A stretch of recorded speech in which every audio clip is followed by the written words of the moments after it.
Bienvenue sur le site de sculpture sur granit de Lango. Un site construit en 1989 dans le village de Lango, situé à une trentaine de kilomètres au nord-est de Ouagadougou, la capitale du Burkina Faso, précisément dans la ville de Zignaré. C'est ici que viennent croiser la pierre, depuis une trentaine d'années, des sculpteurs de tous les pays du monde. Au total, ils sont une centaine de sculpteurs ayant produit environ 300 œuvres. À l'entrée du site, le monument du 3e millénaire nous accueille. Cette sculpture, conçue par une dizaine d'artistes burkinabés, raconte l'évolution du monde. C'est un monument qui traduit le passage de l'Afrique traditionnelle vers l'évolution. Voilà, nous avons les deux premières stèles.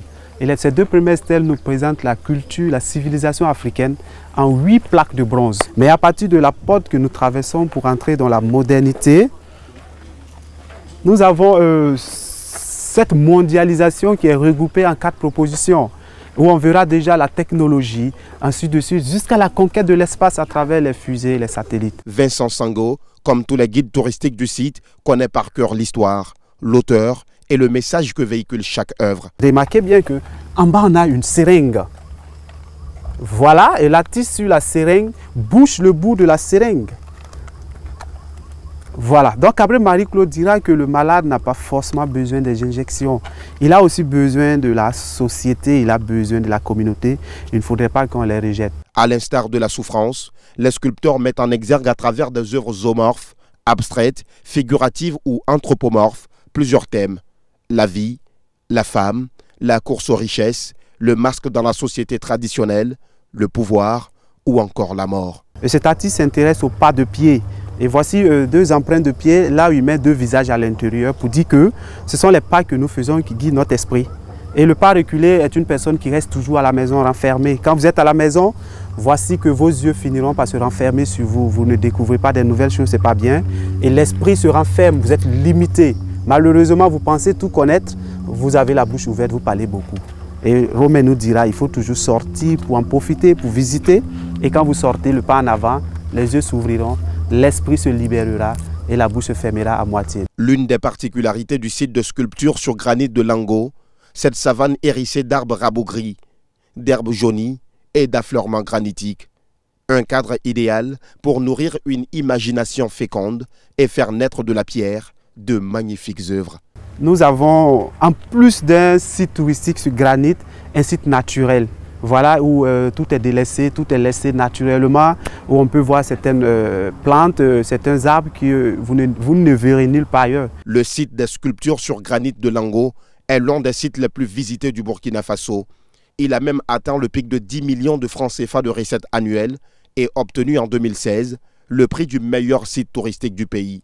Tous les week-ends, des touristes viennent des 4 coins du monde admirer la beauté des œuvres. C'est vraiment impressionnant. On se dit dans 10 ans, 20 ans, même 100 ans, les enfants qui vont venir, ils ont des traces. Voilà, donc ils pourront apprendre beaucoup avec toutes ces granites-là qui racontent chacun une histoire. On est venu ici pour visiter ce site-là qui rentre toujours dans cette autre idée de pensée, de respect de nos cultures, de nos idéaux et bien sûr de la communion culturelle. Ici on retrouve les valeurs qui nous permettent aujourd'hui de pouvoir aller de l'avant. Parce qu'il faut partir de quelque part pour pouvoir, il faut avoir un repère. Et ce repère-là, c'est sur ces genres de sites-là qu'on les retrouve. Lango, c'est aussi la contribution à l'éclosion de talents. Son fondateur Kisiriki collabore avec des jeunes sculpteurs burkinabés et étrangers sur des projets. C'est le cas du jeune ivoirien Lambert Aka, présent depuis quelques jours à Lango. Celui-ci rêve d'ailleurs d'inscrire son nom dans le livre d'or du site. Bon, pour le moment, je n'ai pas encore d'œuvre ici, mais ça vient. Ça vient parce qu'il y aura un prochain symposium ici. Et là, j'essaierai. Pour participer aux différents symposiums de sculpture sur granit de Lango, les sculpteurs doivent au préalable bénéficier d'une invitation du ministère de la Culture, des Arts et du Tourisme du Burkina Faso. Le directeur régional de l'Office national du tourisme burkinabé lance un appel aux artistes sculpteurs du monde. Chaque artiste, d'où qu'il soit, vienne sculpter la pierre à Lango. Nous souhaitons que, dans la mesure du possible, chaque pays soit représenté donc sur le site du Symposium international de sculpture sur granit de Lango. Le site de sculpture sur granit de Lango est le seul site granitique à ciel ouvert dans le monde. Il accueille tous les ans plus de 10 000 touristes. Ce site est un véritable terrain d'aventure de plusieurs hectares où des artistes burkinabés, mais aussi internationaux, font parler la pierre, jadis muette. Les populations du quartier Sokora, dans la localité de Séchi, dans le département d'Abouville, ont désormais un nouvel établissement scolaire. Une infrastructure qui vient répondre à la problématique du travail des enfants dans les champs et du taux d'absentéisme dans les salles de classe. Compte tenu de la croissance de la population, je souhaiterais même que dans chaque quartier, il y ait au moins un établissement pour empêcher les enfants d'aller loin. Et plus les enfants se déplacent sur les distances, ils peuvent se cacher pour faire l'école buissonnière. Alors plus qu'il y a des écoles rapprochées, je vois que les enfants, on peut les suivre. Vous voyez ce quartier-là de Séchi, elle ne comporte pas d'école primaire. Et construire là une école primaire pour que nos enfants puissent aller à l'école, c'est vraiment une très grande bénédiction et je tire le chapeau à la coopérative Escopac. Dotée de 3 salles de classe, des latrines et d'un bureau pour directeur, l'école primaire publique de Ngoran-Kwasi-Fulbert est un établissement scolaire réalisé par la Société coopérative agricole de Séchi. Les enfants ne doivent pas être au champ, les parents, les enfants doivent être à l'école, doivent travailler. Un enfant, à partir de 6 ans jusqu'à 18 ans, doit partir à l'école. Donc c'est ce que nos programmes de certification de la diversité nous demandent. Donc nous aussi, pour l'appliquer, on doit aider les parents en continuant les écoles pour que les enfants puissent aller à l'école. Cette infrastructure scolaire a été financée dans le cadre du programme de durabilité de l'industrie cacaoyère Toutan, une entreprise spécialisée dans l'exportation du cacao. Nous avons pu bâtir en fait cette infrastructure scolaire qui répond en fait à un besoin exprimé par la communauté villageoise de Séchi. Cette infrastructure scolaire a globalement coûté la somme de 25 millions de francs CFA. Marcel Koulibaly, représentante du sous-préfet de Séchi, a exhorté élèves et personnels éducatifs à faire bon usage de cet établissement tout en invitant les parents à s'investir dans la scolarisation de leurs enfants. La place des enfants, c'est à l'école. On ne ménage aucun effort en la matière et chaque jour, c'est ce même message. Les enfants sont de plus en plus dans les écoles, dans les classes.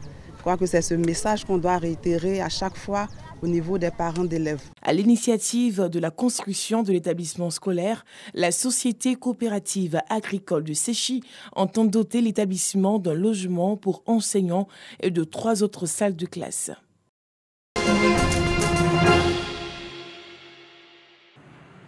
Après le retour au pouvoir des talibans, quel est l'avenir pour les travailleuses de l'or rouge ? Une patronne afghane s'inquiète. Son entreprise produit du safran grâce à une main-d'œuvre presque exclusivement féminine. Nous sommes très inquiètes.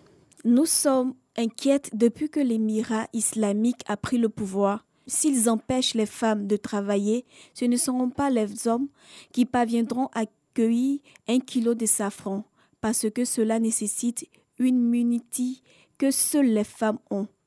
Toutes les compagnies qui sont dans le secteur emploient des femmes. Elles sont toutes inquiètes à ce sujet. Si elles ne peuvent pas travailler, les familles risquent de cultiver du pavot comme avant. Peu importe ce qui se passe, nous ne resterons pas assises à la maison parce que nous avons travaillé vraiment dur. En plus, ces femmes ne sont pas celles que les talibans ont affrontées par le passé et qu'ils ont empêchées de travailler. Je peux me prendre en exemple. Jusqu'à 1000 femmes travaillent dans mon entreprise. J'ai travaillé dur pour elles. J'ai étudié le marché pour elles. Dans le secteur du safran, nous avons élevé nos voix pour qu'elles soient entendues partout. Au début, j'étais seule. Nous ne voulons pas rester assises tranquillement et être ignorées. Même s'ils nous ignorent, nous ne resterons pas silencieuses.